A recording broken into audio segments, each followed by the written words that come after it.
Good morning, ladies and gentlemen. Welcome to Optimal Frequency. I'm Grant. I talk to spirits here at my house using sources of white noise. I then filter out the white noise with an artificial intelligence called CRISP, and that leaves behind only the spirit voices. The responses I get are pretty awesome. Now, this morning I've rolled up a random mystery that I want to tackle, have a session at the sink, talk to the spirits about, and guess what? I rolled up something that interests me greatly. Harry Houdini. Now, what interests me is not so much the stunts and the magic that he did, although that is very interesting. I have watched documentaries and stuff on the past and read some stuff on this guy that interests me more on the spiritual side of things. He was into debunking psychics and mediums. So Harry Houdini had this deal with his wife that when he died, he would try to get a message back to her, or he would show himself or somehow let her know that he existed beyond death. So she went to seances for like 10 years after he died. She said she never got a message, she never had any proof or signs from him, and after 10 years she finally gave up on that. With that in mind, I think that this is the perfect opportunity to try and contact Harry Houdini through that sync and see what he has to say about maybe what went wrong, why he couldn't contact his wife, what he thinks now. Because if you watch this channel, you know that this is, I've proven this time after time, session after session. I can go to that sync, I can ask to speak to somebody, pretty much anyone that I've read about or know about in history, and I can get answers from some spiritual being that is answering in the first person as if they are the spirit I am seeking to speak to. So, I mean, I have to take that at face value. If I ask to speak to Albert Einstein and he comes through and starts talking to me, and he says he's Albert Einstein, well, then I have to go with that and assume that it is, even though I agree it could be somebody or something else. But in the past, I've done, at least a dozen sessions where I've talked to somebody in the past and they've come through. So, let's see what Harry Houdini has to say. This interests me a lot.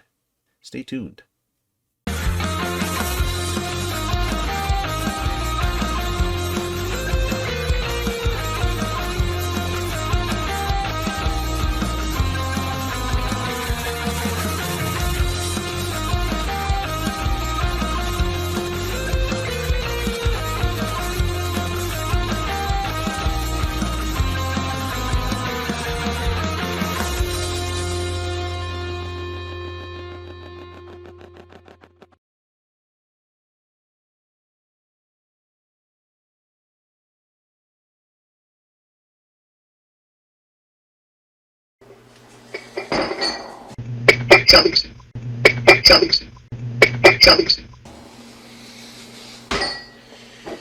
It's Sugar Bowl and Harry Houdini time. Just gonna jump right into this.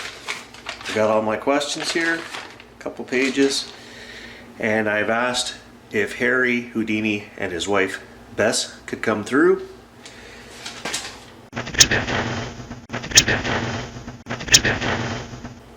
Now let's do this.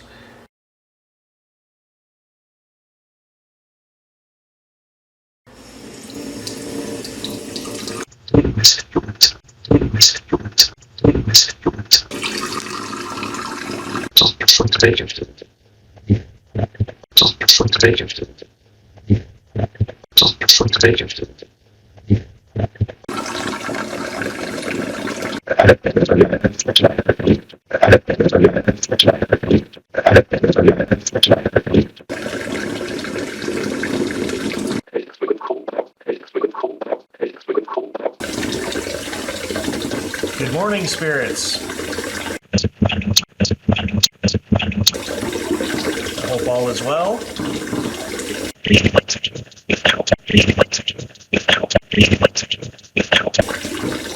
you get my message that I would like to speak to Harry Houdini?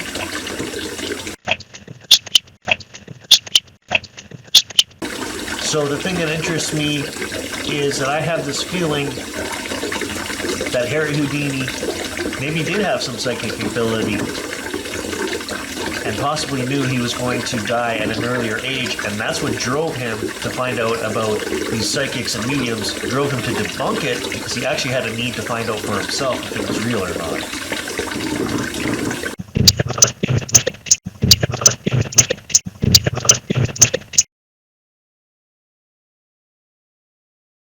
Am I on the right track with that thought?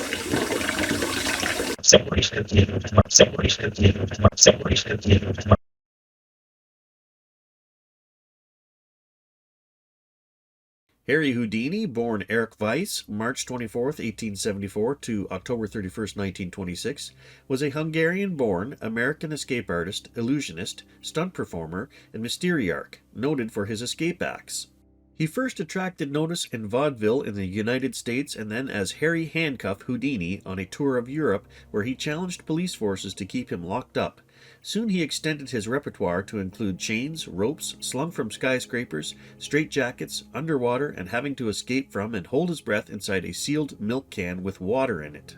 In 1904, thousands watched as he tried to escape from special handcuffs commissioned by London's Daily Mirror, keeping them in suspense for an hour. Another stunt saw him buried alive and only just able to claw himself to the surface, emerging in a state of near breakdown. Anyways, let's get into these questions.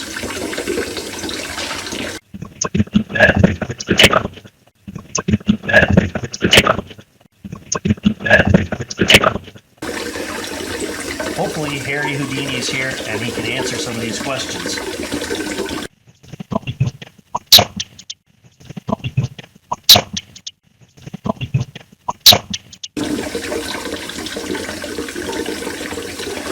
Focusing on the connection.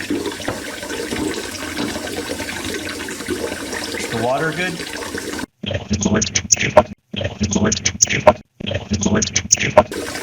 Do you find it somewhat interesting that you and I are communicating in this fashion right now?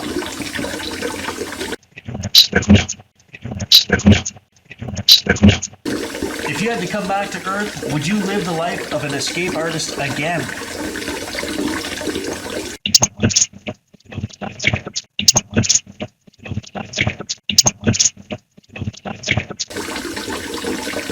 And by that I mean a whole brand new life, start over from the beginning, do it all over again with new tricks and stunts, and what do you think of that?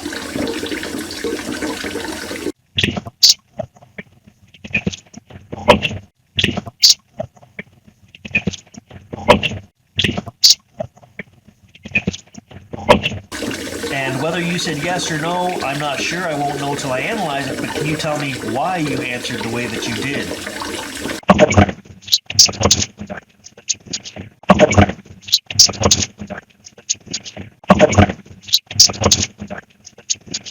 In the 1920s, Houdini turned his energies towards debunking psychics and mediums. Houdini's training in magic allowed him to expose frauds who had successfully fooled many scientists and academics. He was a member of a Scientific American committee that offered a cash prize to any medium who could successfully demonstrate supernatural abilities. None were able to do so, and the prize was never collected. As his fame as a ghostbuster grew, Houdini took to attending seances in disguise, accompanied by a reporter and a police officer. Possibly the most famous medium whom he debunked was Mina Crandon, also known as Marjorie. Houdini chronicled his debunking exploits in his book, A Magician Among the Spirits. These activities compromised Houdini's friendship with Sir Arthur Conan Doyle. Doyle, a firm believer in spiritualism during his later years, refused to believe any of Houdini's exposés. Doyle came to believe that Houdini was a powerful spiritualist medium and had performed many of his stunts by means of paranormal abilities and was using these abilities to block those of other mediums that he was debunking.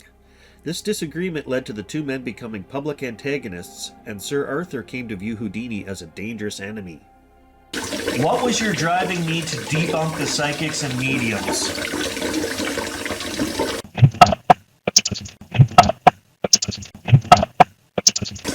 Have you and Arthur Conan Doyle made up now that you have both crossed over?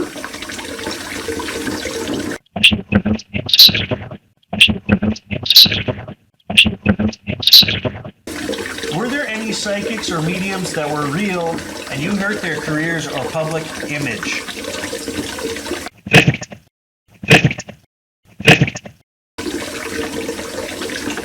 And do you feel bad about that at all?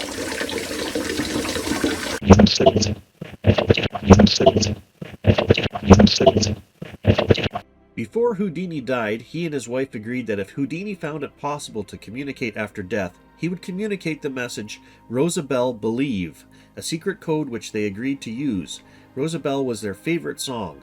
Bess held yearly seances on Halloween for 10 years after Houdini's death. She did claim to have contact through Arthur Ford in 1929 when Ford conveyed the secret code, but Bess later said that the incident had been faked. The code seemed to have been such that it could be broken by Ford or his associates using existing clues. Evidence to this effect was discovered by Ford's biographer after he died in 1971. In 1936, after a last unsuccessful seance on the roof of the Knickerbocker Hotel, she put out the candle that she had kept burning beside a photograph of Houdini since his death. Are you and your wife together now on the other side?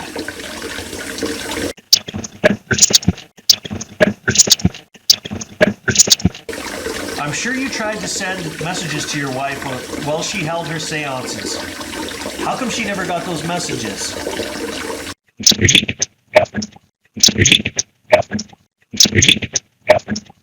Mrs. Harry Houdini, Bess, do you still love Harry as much as you did during your life together here on Earth?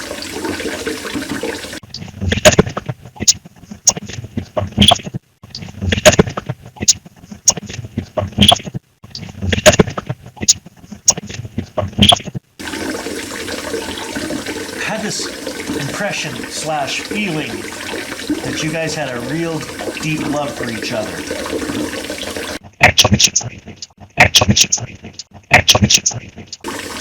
Mrs. Houdini, do you have a message for us?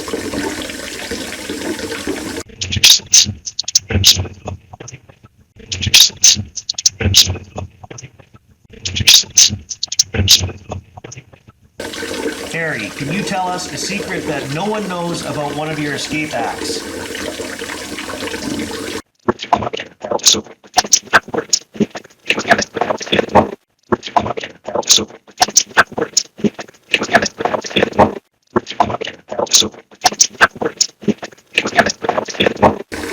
Alright, thank you, Mr. and Mrs. Houdini. If you guys came through, I appreciate that very much. Thank you for helping out, answer the questions. And do you have a message for any of our viewers? If so, please say their name and then the message.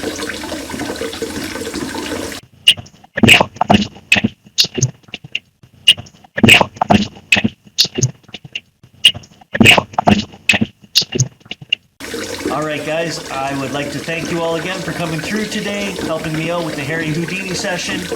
Love, peace, joy, and adventure to all of you. I'm sending out the light. God bless you all. We'll catch you all in the next video.